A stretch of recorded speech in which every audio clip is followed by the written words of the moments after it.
Hey guys, it's Rugby League Roundup back here with another video. And today on the Beyond the Tryline podcast, we are going to be doing our 2025 season review of the Newcastle Knights. The goal is to get 200 subscribers by the end of the month. If we could do that, that'd be much appreciated. But without further ado, let's get into the video. Let's start by comparing the Knights 2025 season to the 2024 season. So in 2024, they finished 8th.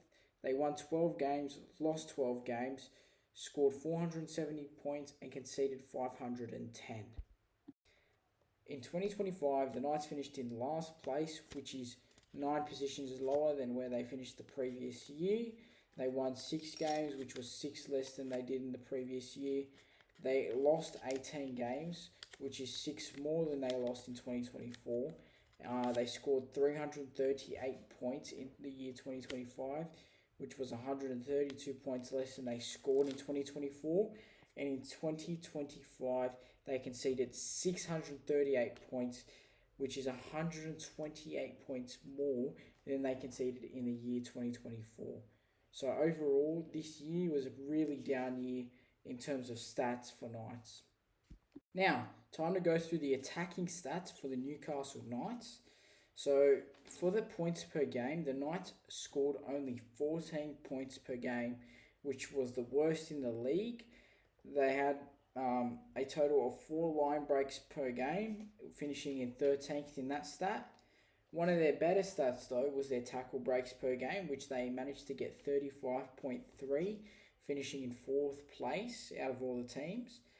Their run meters per game at 1,651, where they finished in 11th. The errors per game, 12.8, which was the third worst, which you don't want to see. It probably had a huge effect on the way they played as well. And their completion rate was 73.9%, where they finished last in completions. So overall, this year for Knights and their attacking stats is something that they definitely could improve on for 2026. And I think that's what Holbrook might bring to the Newcastle Knights for 2026. Now we've taken a look at the attacking stats. I think it's time to move into the defence and discipline.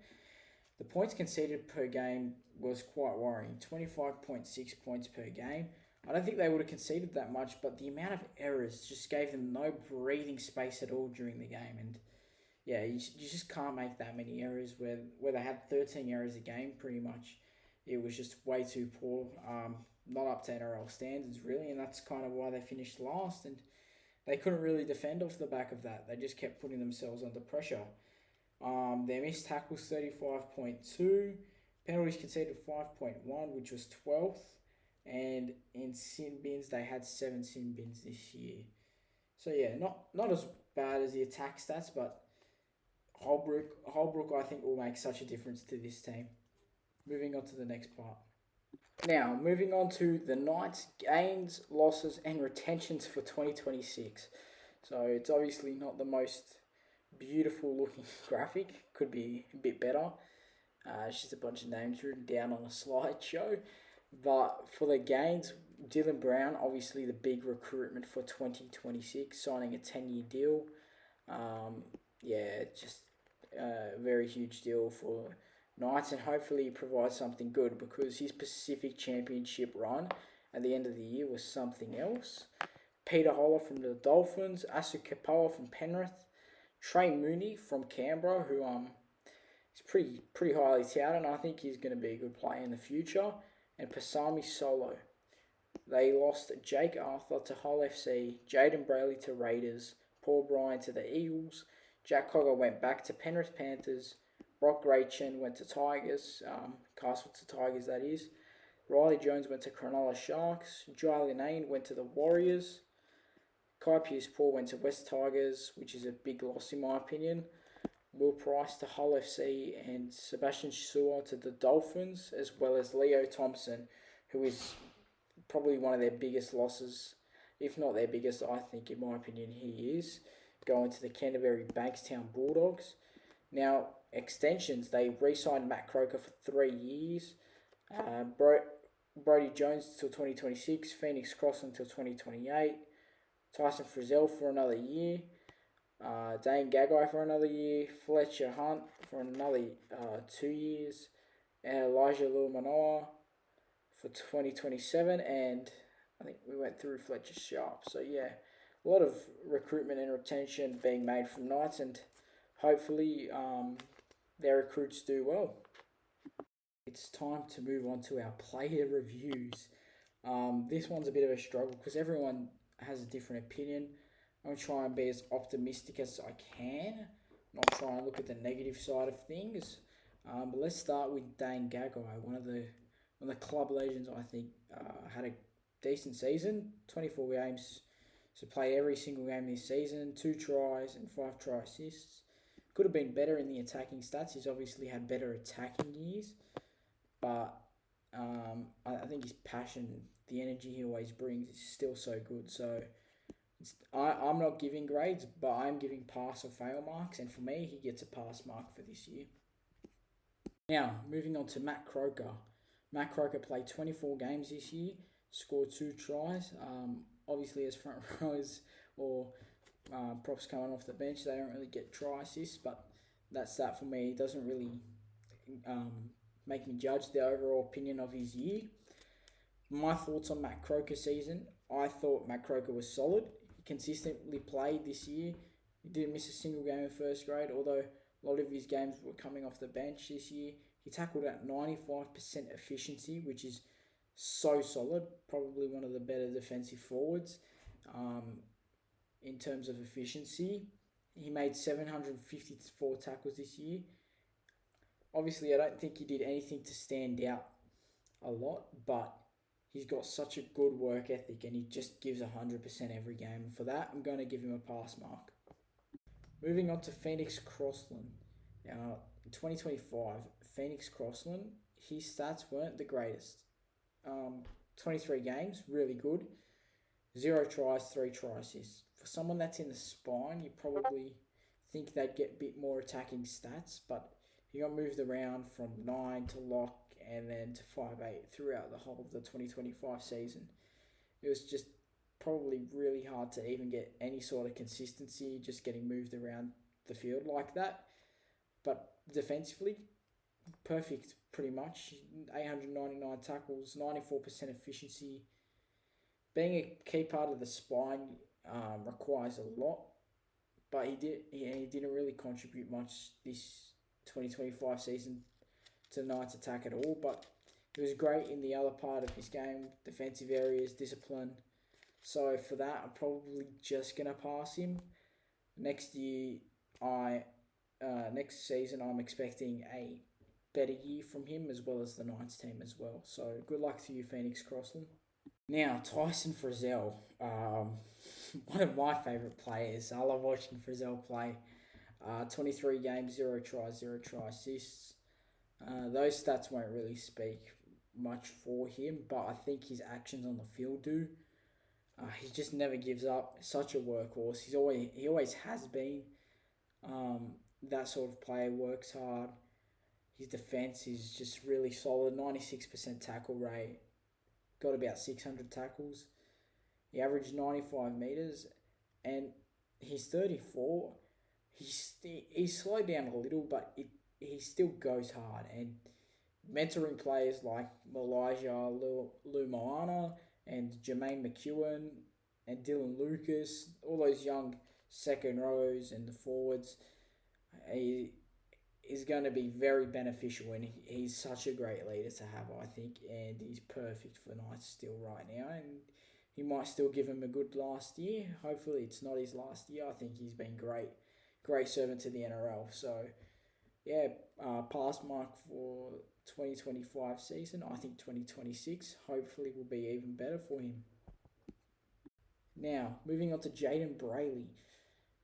Person I'm really happy for because he struggled with injury consistently for the last few years, but now he's got to be able to put 2 full seasons back to back, which is something that's kind of hard to do when you have injury issues, especially with ACLs, and 3 of his 4 seasons played at Newcastle, which was 5th. had 15 games or less, which was just not good to see. And now he's getting consistent game time, which was so good.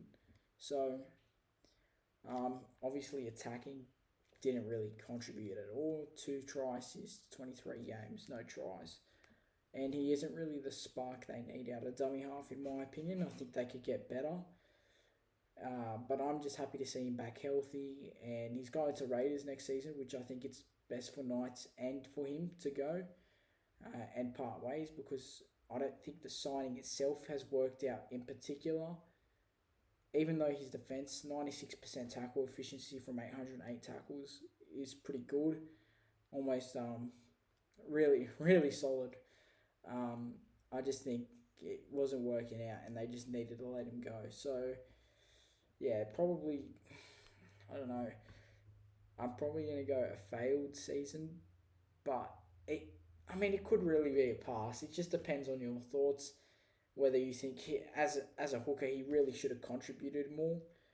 But yeah, it's up to you to decide that. But for me, just a fail, I think. But good to see him back on the field. It's good to see him back healthy, getting consistent game time. On now to Kai Pearce-Paul. 22 games, 2 tries, 3 try assists. I really like the way Kai Pearce-Paul plays. His offload, his second phase play is just really good. Offload the ball 30 times this year, tackled at 93%. He's just so huge, which means defenders, when they see him, there'll be a couple that go after him, which means he can just create tries, get some overlaps, which is really handy, and I think the Tigers are going to benefit off of that next year.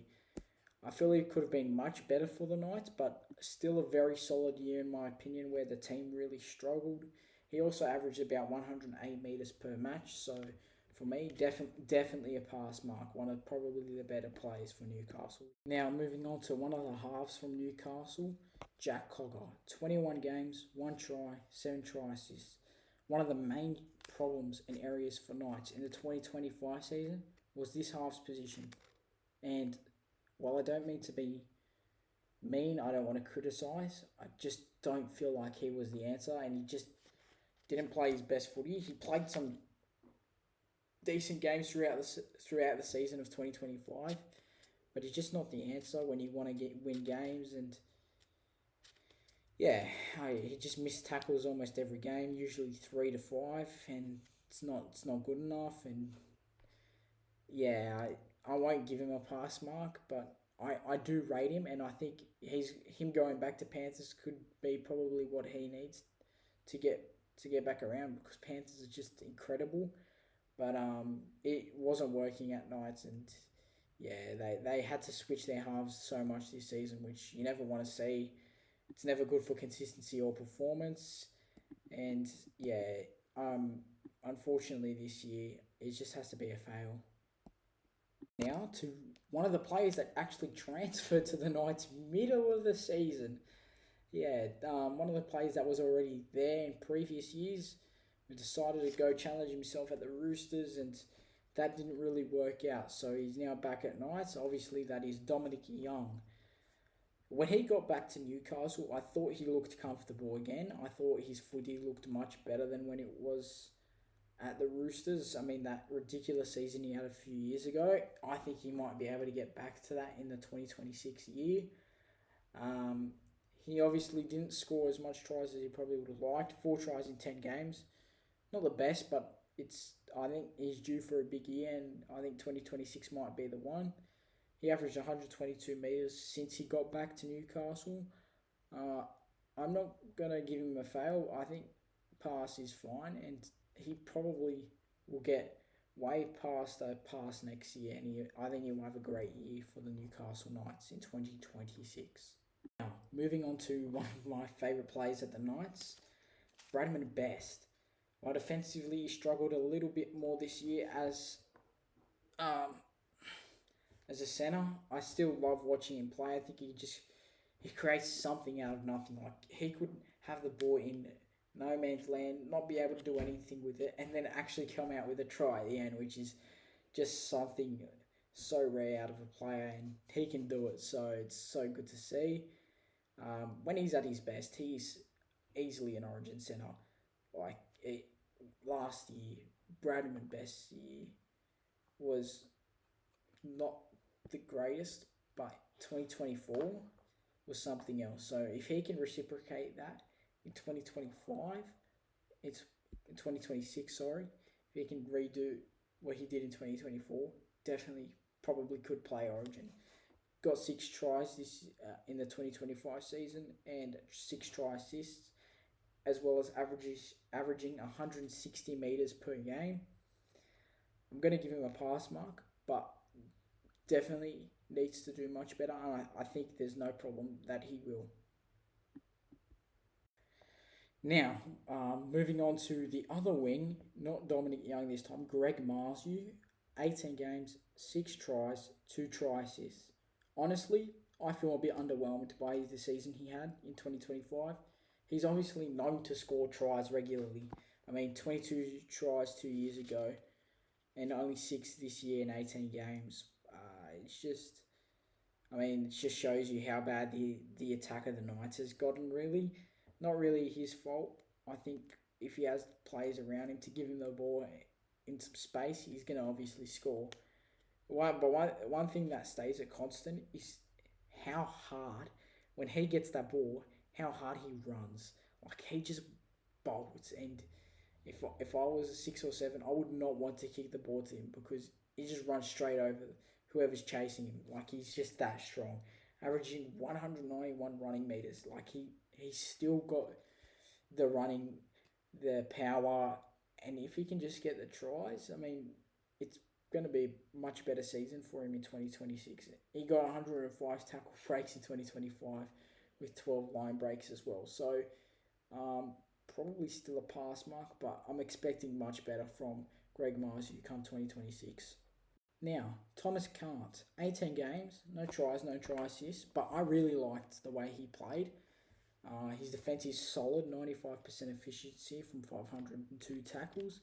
I only really got to start 5 times this year, but he spent majority of his time off the bench, averaging about 70 metres, which is super solid.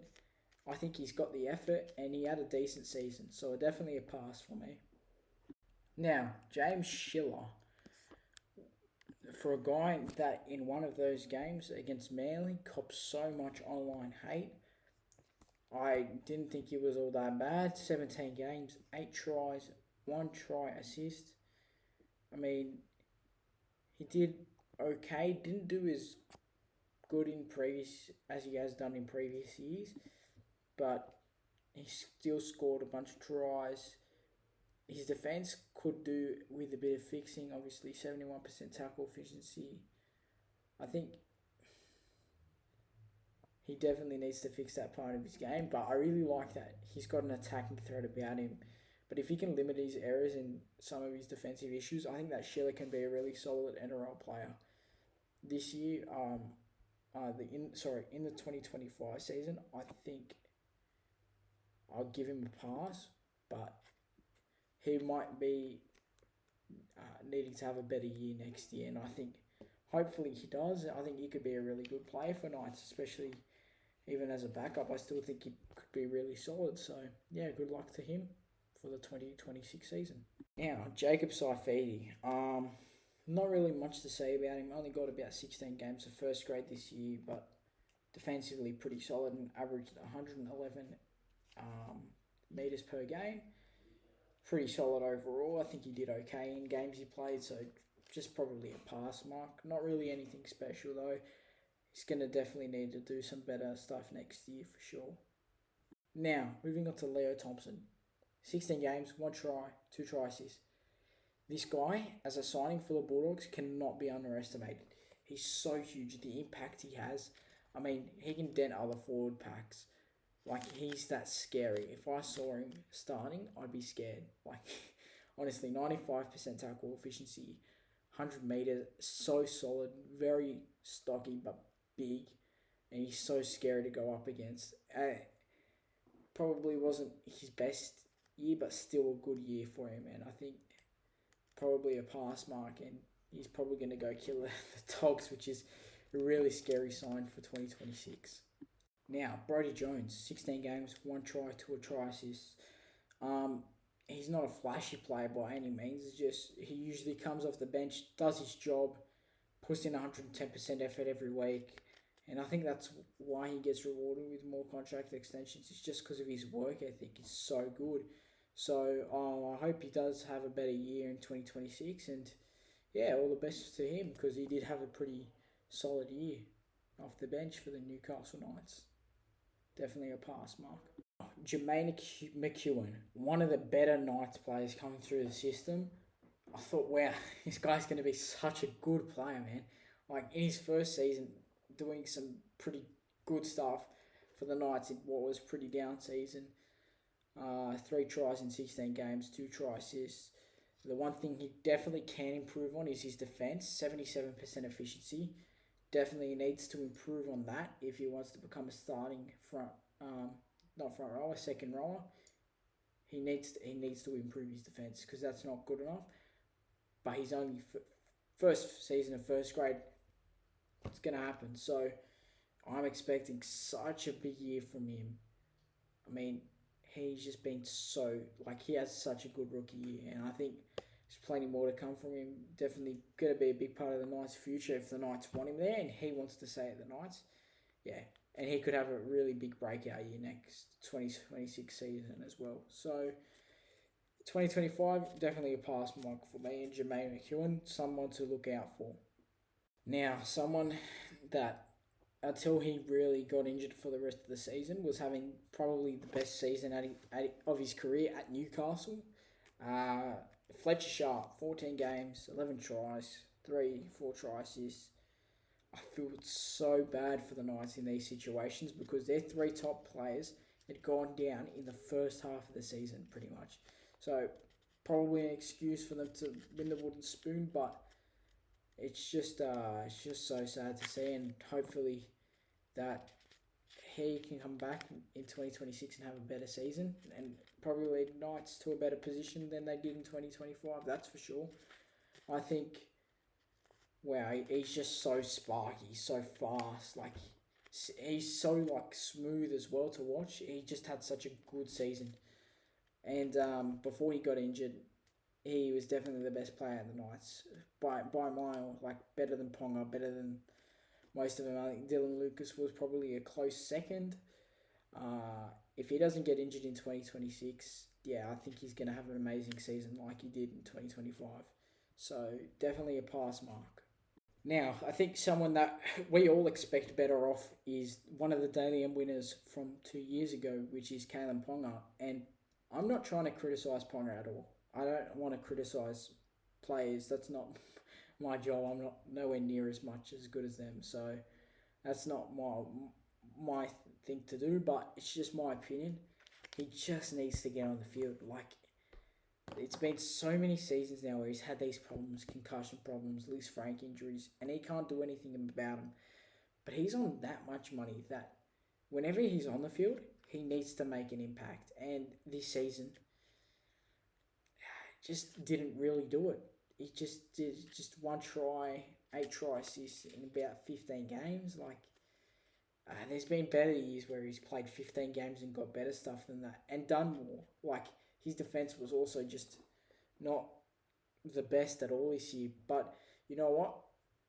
And that's as much criticism as I'm going to give him because I think 2026 season, if he doesn't get injured, him and Dylan Brown could really set the league alight. And I hope they do because it'll be entertaining to watch. But for 2025, unfortunately, Kalen Ponga gets a fail from me. It's, just a bit of a shock, but just my opinion. I just think, he can have many better seasons than what he just pulled off in 2025. And fortunately, the injury cut it short, but I think before that, he wasn't having his greatest season anyway. So just a fail, unfortunately. These are the 3 best players that I've reviewed 3 times in a row. Fletcher Sharp, Kalen Ponga, and now one of the better upcoming players at the Knights, Dylan Lucas. 94% tackle efficiency, 143 running metres per game in the 13 games that he played, where he scored 5 tries. And, he can also play centre as well. he can do everything, and I think he's a great player, and hopefully he doesn't get injured because the season he was having before he got injured was exceptional. I thought he was great, so definitely a pass mark for him, and hopefully in 2026, Dylan Lucas possibly could go a long way and be one of the standout back rowers in the competition, that's for sure. Now, one of the players that I didn't really know about at all till he actually made his debut, Fletcher Hunt, 12 games, 6 tries. I mean, you think, okay, well, you know what, get some young players to debut. This guy competed on everything. Like his competitive nature on the field, I love to see that. I love a young player competing for high balls in the air, you know, contesting fullbacks. You don't see much of it as we used to. I mean, you get the tall players that'll jump up for the ball, but he's not all that tall, but he competes every single time, and he's definitely one for the future, I think. And his work rate is something that just is so good to see. He does a lot of the gritty work that a lot of centers just or wingers just try and avoid, but they all have to do it, and he does it really well. So yeah, he gets a pass mark for me, and even though he makes some errors, he'll fix them up in the coming years. I have no doubt about that. So pass mark for Fletcher Hunt, and hopefully 2026 gets even better for you. Moving on to a player that didn't really play much, it's kind of hard to give pass or fails. So I mean, it's kind of harsh, but I will have to give him a fail. He just didn't really do anything in the 8 games he played. Jack Hetherington, yeah, I mean, you won't get much out of him, even if you play him for 30 minutes, 40 minutes. Didn't really get to do much. He might be good at the Storm, you never know. I mean, he has potential, but he has to get the penalties out of his game, the discipline, which I think Storm will possibly do, but at Knights didn't do it, and for me, that brings a fail because their discipline was quite poor. So, yeah, fail for me. Now on to Adam Elliott, one of my probably top 5 favourites at Newcastle. Just the mongrel he has, the way he plays, does a hard yards, and you know every player, every team that has him, all their fans love him. He's just a gun. I love the way he plays and the amount of grit and determination he plays with, and he's just unfortunately had his season cut short because of injury, which just the luck, unfortunate. But 7 games only. I'm not going to give him a fail because he got cut short due to injury, and he didn't really play enough games. Like six games is just not enough. So yeah, no fail, no pass, but more of a hopefully becomes fitter and better. I think he's going to move on, unfortunately. I haven't really got to update it, but I think he has been released from Newcastle. So all the best for him in his future in 2026, and wherever he goes, I think whoever signs him is going to have a great player in their hands. To wrap up the last few players, I'm just going to run all through them in one go. So we've got Elijah Lumoana. Wow, he's just another one of the future back rowers at the club. Like, he's just looks really promising, and hopefully he gets more opportunities this year to shine, and I think he will. So not really pass marks or fail marks anymore because none of these guys played enough games. But yeah, definitely something to look out for. Tyson Gamble and Jake Arthur, I don't know if they've both left the club, but I'm 100% sure Jake Arthur's left. And I mean, does it really make a difference because their halves problem was unfortunately the worst in the comp, and it's just something that you just got to get rid of them in order to get better halves. They take up, obviously in a salary cap that you got $10 million, they're taking up a few 100K, 400, 500 combined. You could use that to get a decent half, better than those two combined. And I'm sorry to say that, but that's just me cutting it as the truth.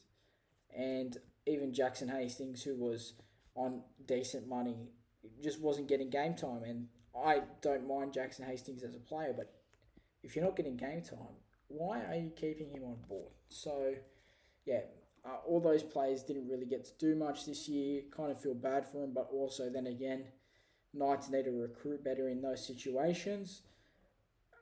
Kyle McCarthy, who was actually not too bad, as he averages 145 metres in 5 games and scores a couple of tries. He didn't look awful, and I think he could have a good season in 2026. But the other players that played, which I'm not going to give my opinions on, um, they just didn't play enough games. But that's it for my player reviews. Now I'm going to go on to my final season thoughts. Now, thank you all for tuning in. That wraps up my 2025 season review for the Newcastle Knights. 2025, while it was such a tough year for Knights, there was flashes of individual brilliance. The team had faced challenges on both sides, defence and attack, finishing at the bottom of the ladder, but the resilience, the effort in some games, and there's obviously definitely some promise with some of the young guys. Might build for the future and hopefully a little bit more success for the Newcastle Knights. I think obviously the sacking of Adam O'Brien, yeah, it's harsh, but I think it was coming, and 4 out of 6, he didn't do too bad at Knights, making 4 out of 6 finals appearances during his tenure. But Justin Holbrook definitely going to add some entertaining footy like he did at the Titans. Their attack was pretty brilliant. So hopefully that brings something new and fresh, and hopefully the Knights have a better season. If you enjoyed this review, don't forget to like, subscribe, and hit notification bell so you never miss breakdown of all things NRL from Rugby League Roundup. For everyone here, thank you for watching and see you in the next one.